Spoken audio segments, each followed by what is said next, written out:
Ya, assalamualaikum warahmatullahi wabarakatuh. Eh, Selamat datang di channel Reforma, sobat Reforma sekalian. Kali ini kita akan membahas sedikit mengenai jabatan fungsional terkait dengan bagaimana pengusulan jabatan fungsional, mulai dari pengajuan naskah akademik sampai dengan ditetapkannya jabatan fungsional dengan peraturan Menteri PAN dan reformasi birokrasi. Eh, Pertama-tama perkenalkan dulu, nama saya Kurniawan Lutfi. Dalam penyusunan jabatan fungsional, paling tidak sudah terlibat dengan 4 jabatan fungsional. Yang pertama adalah pada saat menyusun jabatan fungsional penata kelola pemilihan umum, mulai dari penyusunan naskah akademik sampai dengan draft permen PAN RB dan juga penyusunan juknis jabatan fungsional. Kemudian jabatan fungsional pengelola perlindungan saksi dan korban saat ini masih dalam tahap penyusunan naskah akademik. Kemudian pengembang perbukuan sampai pada telah uraian tugas, dan juga yang terakhir adalah mediator juga dalam tahapan telah uraian tugas. Kita masuk ke jabatan fungsional itu sendiri.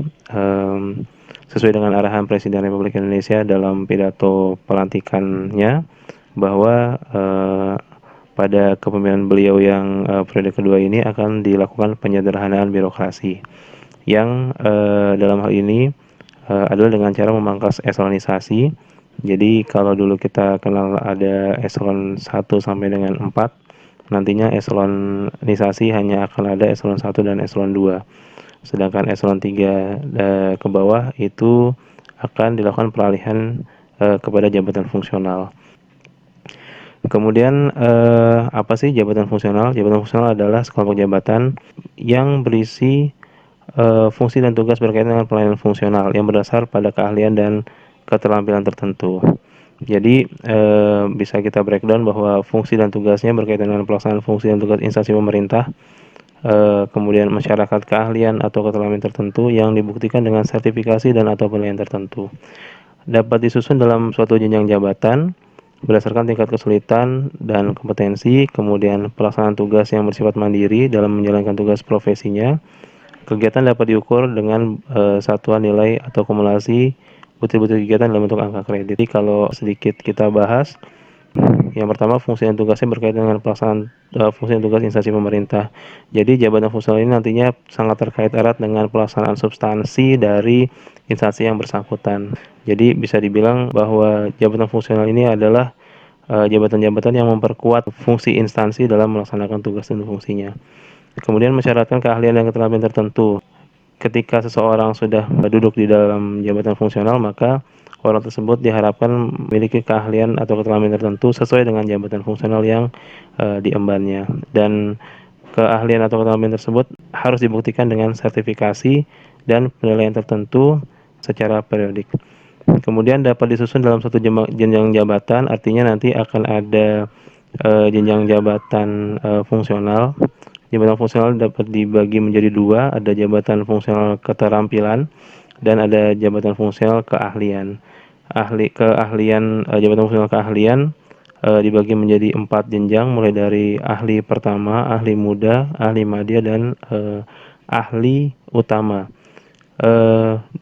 Jenjang tersebut didasarkan pada tingkat kesulitan dan kompetensi yang dibutuhkan untuk menduduki jenjang tersebut. Kemudian pelaksanaan tugasnya bersifat mandiri dalam melaksanakan tugas profesinya, dan terakhir adalah kegiatan dapat diukur dengan satuan nilai. Jadi dalam hal nanti untuk naik jenjang lebih tinggi akan diukur melalui angka kredit.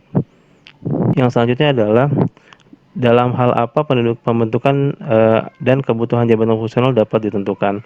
Pertama adalah jabatan fungsional tersebut dapat berupa mandatori dari peraturan perundang-undangan. Jadi ketika misalnya peraturan perundangan tertentu itu mensyaratkan adanya jabatan fungsional, maka otomatis jabatan fungsional tersebut harus dibuat.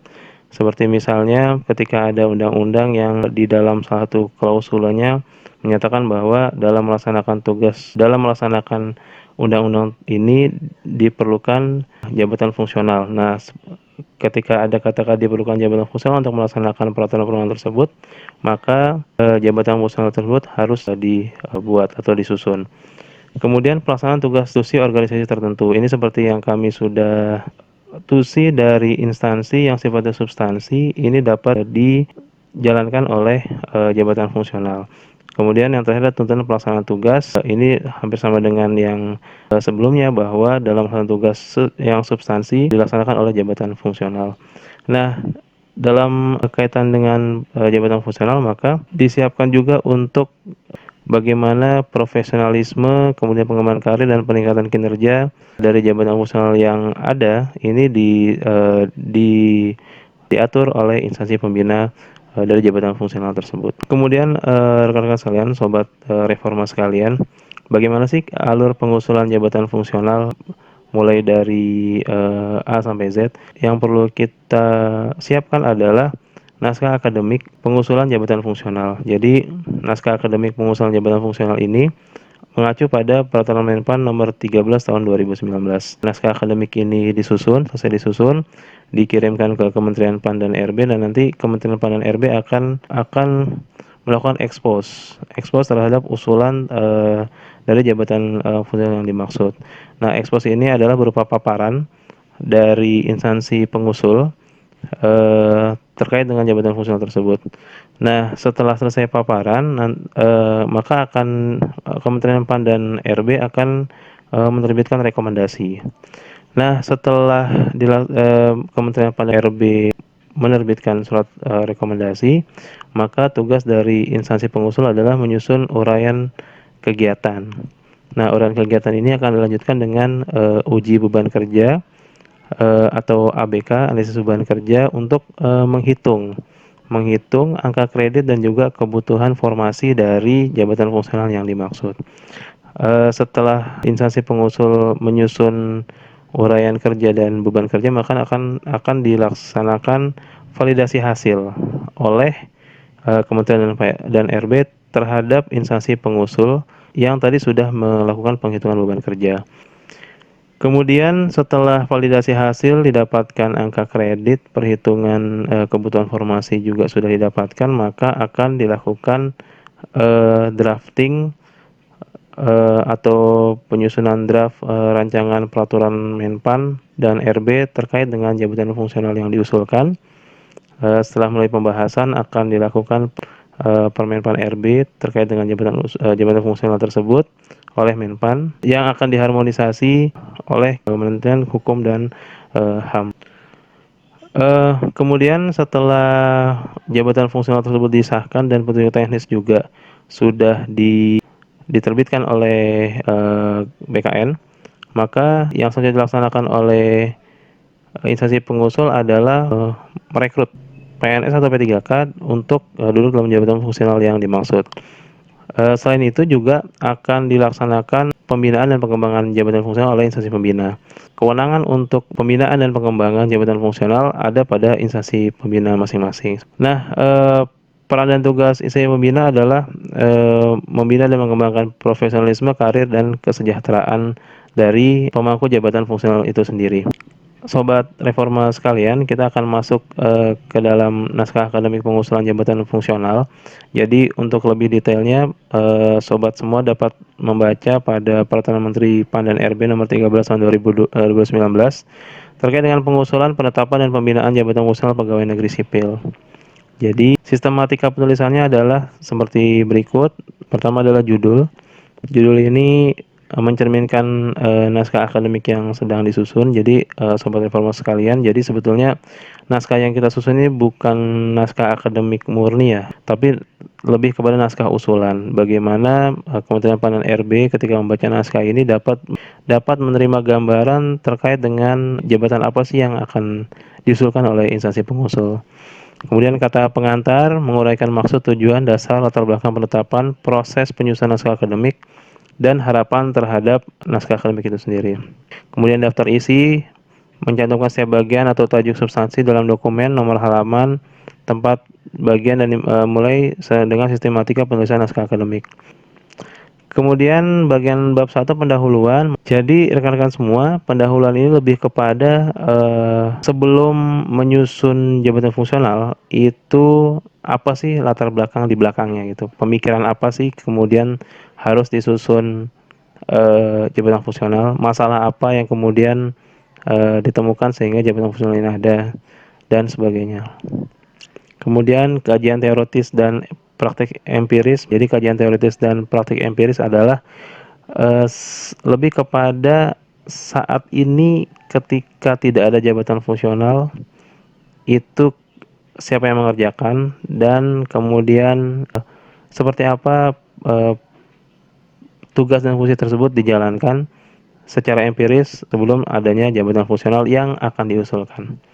Kemudian bab 3 evaluasi dan analisis peraturan, ini kaitannya dengan ketika misalnya saat ini sudah ada peraturan yang baru terkait dengan substansi tugas dan fungsi dari pemerintahan tertentu, apakah membutuhkan jabatan fungsional atau tidak. Kemudian landasan filosofis, sosiologis dan yuridis. Jadi ini kaitannya dengan peraturan perundangan yang mendasari adanya jabatan fungsional itu sendiri. Kemudian di bab 5 ini adalah bab yang krusial ya sobat reforma sekalian. Jadi bab ini menjelaskan konsep secara umum menyeluruh mengenai dasar hukum jabatan fungsional itu sendiri, instansi pembinanya, pengertian dan definisinya. Jadi pengertian definisi ini adalah jabatan fungsional A misalnya tugas dan fungsinya seperti apa. Kemudian klasifikasi jabatannya, kedudukan jabatan dalam organisasi terkait dengan peta jabatan dari jabatan fungsional ini sendiri ketika nanti disusun, jenjang jabatannya apakah dari jenjang jabatan keahlian, apakah dari pertama, muda, madya, utama atau hanya sampai dengan madya saja. Kemudian tugas jabatannya ketika nanti jabatan fungsional ini ada, apa sih yang akan dilaksanakan oleh si jabatan fungsional ini. Kemudian uraian kegiatan dan hasil kerja atau output kegiatan. Kemudian standar kompetensi yang disyaratkan. Pengangkatan dalam jabatan seperti apa ketika sudah ada. Kemudian pelatihan yang dibutuhkan untuk jabatan fungsional tersebut. Uji kompetensi dan formasi jabatan fungsional itu sendiri pada instansi pembina. Jadi formasi jabatan ini bisa bersifat tertutup dan terbuka ya. Untuk jabatan fungsional sifat tertutup hanya untuk instansi pengusul. Kemudian bab 6 penutup menyatakan kesimpulan umum tentang jabatan fungsional.